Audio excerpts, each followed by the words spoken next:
Yo, what's good, guys? It's your boy Dom. Welcome to Dose of Dom Reacts, where I react to all of your requests. Don't forget to keep putting the requests down below. I'm gonna watch them. This is a request right here too. Someone requested, "What if the moon crashes into the Earth?" Real physics, mostly, just mostly. Don't forget to hit that like button. We still trying to get to 500 subscribers. I think we're gonna get there real soon. Cause your boy about to be uploading consistently. We about to upload consistently. We about to upload consistently. Hell yeah. Alright, let's find out what happens if the moon just crashes into us and kills us. Today, we are answering an age-old, very scientific and important question. What if the moon crashes into Earth? It's more interesting and weird than you probably think. Let's start with the basics. Why isn't the moon on its way to crash into us already?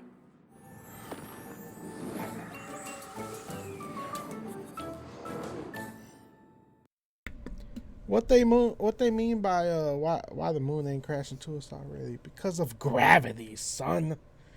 Gravity saves us, son. Let's go. We know that Earth's gravity pulls everything towards it, including the moon, but somehow it stays up, as if suspended by some opposite force. Big facts. But there is no other force countering gravity. Instead, the trick to staying up is a sideways motion that we call an orbit. I'm dumb as hell. I said gravity and I was wrong. My bad. Duh, it's orbit. I'm so... Because that's why when the shuttle launches, it goes into orbit first. And then it goes. Duh. You see orbits every day. When you throw a ball, it makes a tiny little orbit. The only difference between the ball's orbit and the moon's is that the ball eventually hits the ground. Facts. Basically, the reason is speed. If you could throw your ball fast enough, it would bend around the world and come back to you. Damn. If there were no air slowing it down, it could orbit forever. And this is what the moon does, falling sideways around Earth very fast with no air slowing it down. I just want to say Babe Ruth ain't got shit on them ducks. Orbiting Earth every 27 days at 3,600 kilometers an hour. So, for the moon to just stop in its orbit and plummet to the Earth would break more laws of physics than we have time to explain. Oh, damn. So, how do we crash it into Earth? In a nutshell, to change an object's orbit, you need to change its speed, which changes where gravity takes it.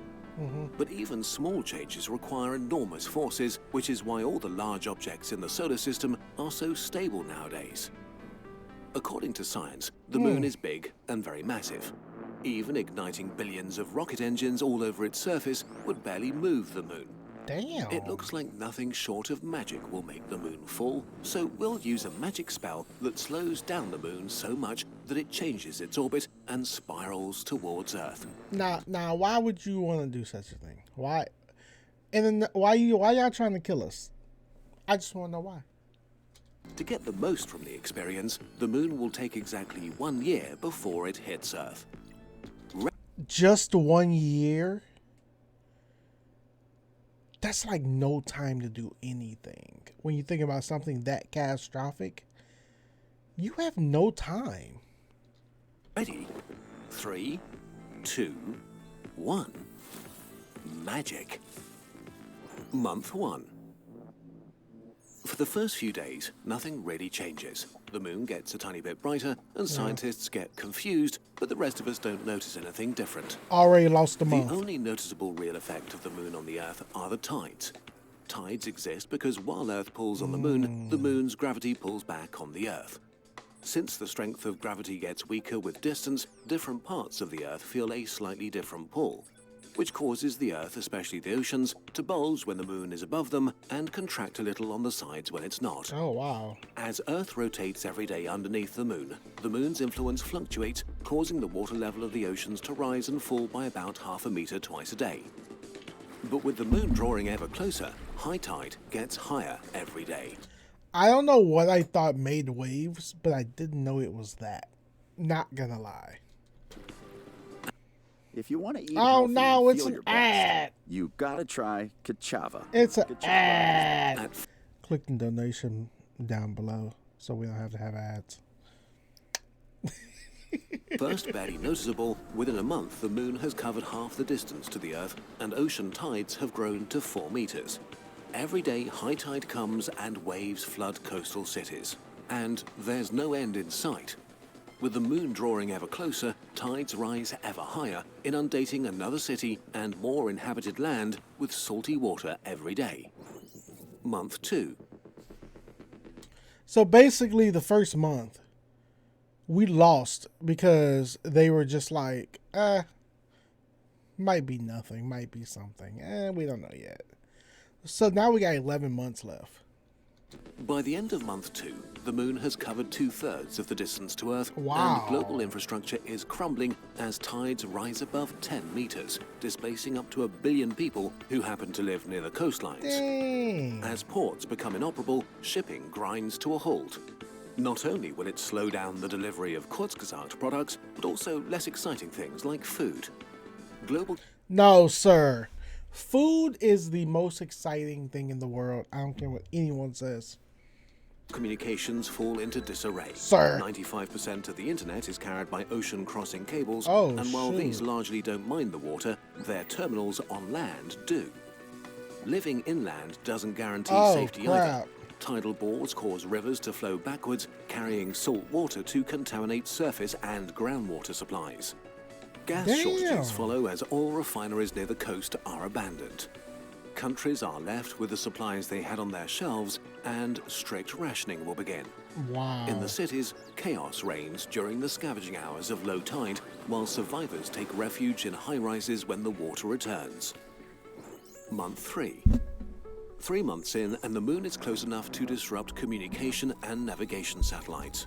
Damn. While it's normally far too distant for its gravity to cause any major problems for our satellites, So really, it's nothing you can do. Like I said, we could plan for something, but what the hell do you do?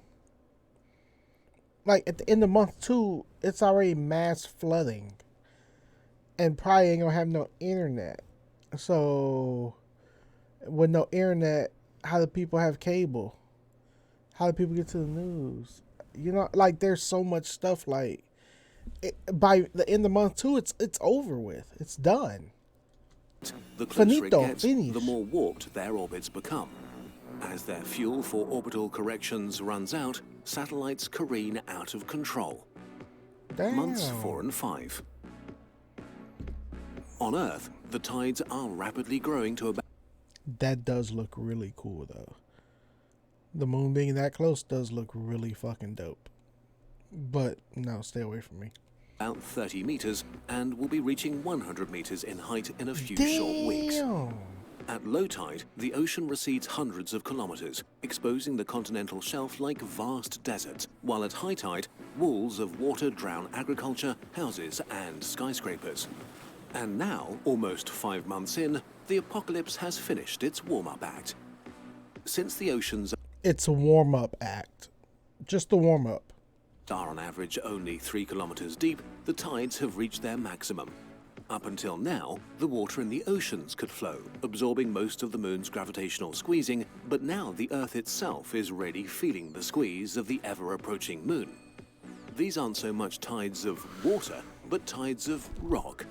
The squeezing of the planet, combined with the weight of quintillions of tons of water sloshing on Quintillion. and off the tectonic plates, creates enormous stresses below and begins to cause earthquakes of Damn. increasing magnitude and intensity. It's impossible to say how serious these earthquakes might be or where they occur, but like a child jumping on their bed until it breaks, no good can come of it. Strong tidal forces Wow. lead to volcanism on other planets and moons. On Earth, squeezing the planet disrupts the magma reservoirs inside the crust, triggering sizable, climate-altering eruptions in Chile, New Zealand, Yellowstone, and elsewhere. Meanwhile, watching patiently above is the moon. Still no bigger in the sky than a small cloud. Within 75,000 kilometers of Earth, it is bright enough to illuminate the night sky like twilight. Months 6 and 7. After half a year, It's the over. moon is entering the space once occupied by geosynchronous satellites where it orbits Earth every 24 hours. It appears to float at one spot in the sky, unmoving, cycling through a full set of phases every day, but only visible to half the planet. With the moon stationary above the Earth, the tides seem to freeze in place. Half the world flooded, half with its water seemingly returned to the sea, as if Earth is Damn. holding its breath to prepare for the worst. As the moon sinks further, you might wonder if its gravity would overpower Earth's, pulling you up and ending your misery. Fortunately not. The Earth's surface gravity is about 6 times stronger than the moon's, so even if the moon were hovering right on top of you, you would still stay on the ground. That's On good. the moon, things are different though. Now, I don't know if that's good, though. 'Cause I feel like what the moon's doing to us now is a lot more torture than just sucking us up and killing us. Oh, well. Pause. By the way, I just got off work, so if you see me yawn, you know, it is what it is. The near side of the moon is more strongly affected by Earth's gravity, so during the next few months, it starts to stretch forward towards the Earth into something of an egg, Oh, triggering crap. deep moonquakes as the lunar rock flexes and changes shape. Though barely noticeable now, this squish will grow to hundreds of kilometers in a matter of months. Months 8 to 11. It's over. At this point, the apocalypse has arrived, and we can summarize the months before the crash as everybody left has a really bad time. The tides sweeping over the Earth slow down and then reverse their direction because the moon now orbits Earth faster than it rotates. It's The over. planet will experience an abundance of earthquakes and volcanism. Yeah, it's over. Massive amounts of volcanic aerosols rise high into the stratosphere, shining If the floods ain't take you out, I'm going to go back a little bit. If the floods ain't take you out, you dead now. No one's going to survive this. volcanism. Massive amounts of volcanic aerosols rise high into the stratosphere, shiny enough to reflect sunlight back into space. What little light gets through is rust red and is periodically diminished by daily eclipses. Okay, before he goes on, I have a question for you guys. If anyone knows, if you have an underground bunker and a volcano erupts, does that save you from that underground bunker? Because it's underground. How far down does the magma go? And then if that happens, are you stuck under there because the magma hardens over your entry and exit point? So then you eventually die anyway? Let me know what y'all think. Let me know. Just food for thought. I don't know. Just a question I had. The result is a rapid global cooling with acid rains and summer snows killing even the hardiest plants. The clock runs out on civilization. Billions have perished while an X-shaped moon is still drawing closer. Let's get ready for the grand finale. Month 12. So it's been over. Finally, at the end of the year, the moon has reached the Roche limit. That's the point where Earth's gravitational pull on the moon is stronger than the moon's own gravity. Things on the lunar surface start falling towards Earth, and by the time it crosses 10,000 kilometers, the entire moon disintegrates into rubble, smearing itself into a massive ring system around the Earth. Dang. Fortunately, the moon's disintegration means the misery on Earth has ended. No moon means the general apocalyptic nature of things comes to a halt. The oceans recede, flowing off the land one last time. It doesn't hit us? Are you serious? Any survivors are treated to a view of tremendous arches spanning the sky, glimmering in the sunlight, illuminating the night sky more brilliantly than any full moon ever could, while meteor showers of moon dust fill the sky. It's hard to say what happens next, but the tranquility may be short-lived. If too much Asteroids. moon dust rains down, friction heats the atmosphere, possibly boiling the oceans. Oh. If not, the enormous shadows cast by the rings, combined with all the volcanic and meteoric aerosols, block even more sunlight, and a period of runaway cooling could begin that freezes much of Earth's surface solid. Damn. In any case, at some point, people will emerge again, from submarines or bunkers or mountaintops. So he just said you could survive in a submarine and a bunker. I don't know about mountaintops because you got earthquakes. You're not gonna mountaintop. No, Yeah, the bunker thing and the submarine thing. I don't know about the submarine thing, cause bro, come on, that's just too much going on in the ocean. I don't think you survived that. The bunker thing. Do you really survive that? I need to know. They will not have a great time before rebuilding civilization, and their success is not guaranteed, but at least they'll be trying to do so with beautiful rings in the sky.